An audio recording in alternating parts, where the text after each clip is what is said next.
আমার মাইমাসিং হোটেলে নিয়ে গেছে একাধিকবার, 2-3 বার মাইমাসিং হোটেলে নিয়ে গেছে। তারপর আমাদের এখানে মানে মানে কি যে হিজলবন, এইখানে আরো বিভিন্ন জায়গায়, আমাদের এলাকাতে বিভিন্ন জায়গায় নিয়ে গেছে। ওর বন্ধুর বাসায় নিয়ে গেছে আমাকে অনেকবার। আমার বাসায় 2-3 বার 4-5 বার করা হয়েছে। তারপর আমি এই বিষয়টার জন্য তার বলছি যে তুমি আমার সাথে এরকম করো না। তখন কিন্তু সে অ্যাকচুয়ালি মূলত সবকিছু তো আসলে বলা যাচ্ছে না, মানে লজ্জারও একটা বিষয়। মানে আমি বলছি যে তোমার সাথে এরকম কিছু করবো না আমি। পরে এক কথায় 2 কথায় সে কিন্তু মানে আমার ঘরের ভিতরে আমার মানে বিছানার মধ্যে ঢাকা মেরে শুয়ে জড়ায় টড়ায় ধরে এইভাবেই মানে সম্পর্কটা তৈরি হয়। তাই একটা মেয়ে কি চাইলে একটা ছেলের সাথে কি হাতাহাতি মারামারি করতে পারে না কিন্তু। আর আমিও কিন্তু তাকে বিশ্বাস করে ফেলাইছি, ভালোবাসা লাইছি, কিন্তু সে কিন্তু প্রথম দিন যেটা করছে আমার সাথে, ওটা কিন্তু সে আমার ইচ্ছার বিরুদ্ধেই মূলত জোর জবরদস্ত করে বলছে। আমি বলছি দেখো আমি কিন্তু চিল্লানি দিব, মাইসা কিন্তু শুনবো, মাইসা আসলে কিন্তু তোমার সমস্যা হইব। কয় দেখ তুই জোরে চিল্লানি দেখি তোর কিরকম, তুই যদি পারোস আমার মায়ের খাওয়াতে তো খাওয়া, মানে এরকম ধরনের আরো করতো। আনছি যে আমি তাকে সবকিছুর পরে আমি তাকে ইচ্ছাকৃতভাবে সবকিছুই দিছি, তাকে ইচ্ছাকৃতভাবে। সে কেন আসলো আমার কাছে? সে তো একটা আনমেরিড ছেলে ছিল, সে তো আমার থেকে ভালো একটা মেয়ে পাইতো, সিঙ্গেল মেয়ে পাইতো, ভালো একটা।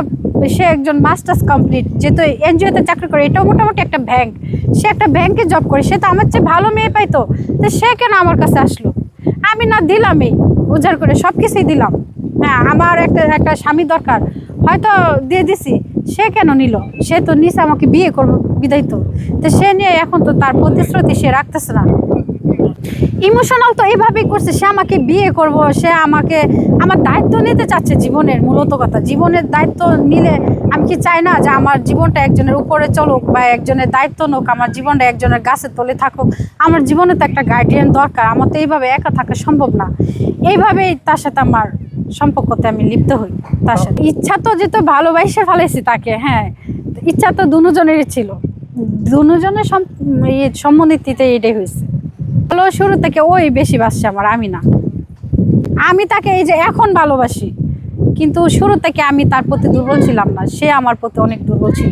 ছাড়া ওরই ছিল বেশিরভাগ, কিন্তু আমি ওকে ভালোবাসতাম, কিন্তু আত্মসম্মানের ভয়ে আমি এই মুখটা খুলতে পারি নাই কারো কাছে।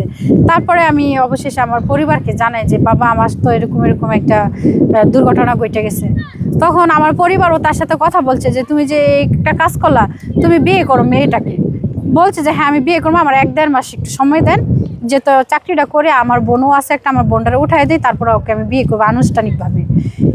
এই দেহের ভালোবাসাটা তো বেশিক্ষণের জন্য না।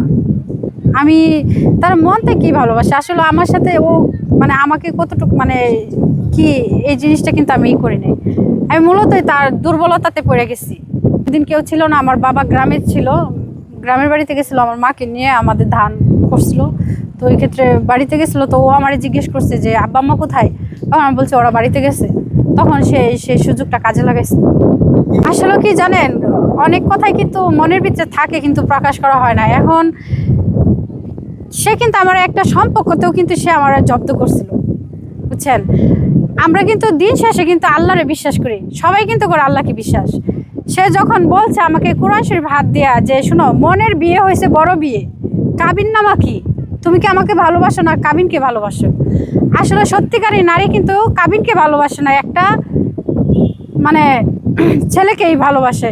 তখন কিন্তু সে আমার মানে হয়তো ইসলামের দৃষ্টিতে সে আমার কোনো দেয় নাই, কাবিন নামা দেয় নাই, কিন্তু সে আল্লাহ রাসূল সাক্ষী রেখে বলে যে তোমাকে আমি ভালোবাসি, বিয়ে করছি, এই সেই এভাবে। এটা গুনাহ হবে না, যে তো আল্লাহ রাসূল সাক্ষী রেখে যেহেতু দুজনের সাথে একটা সম্পর্ক হয়েছে, এটা গুনাহ হবে না।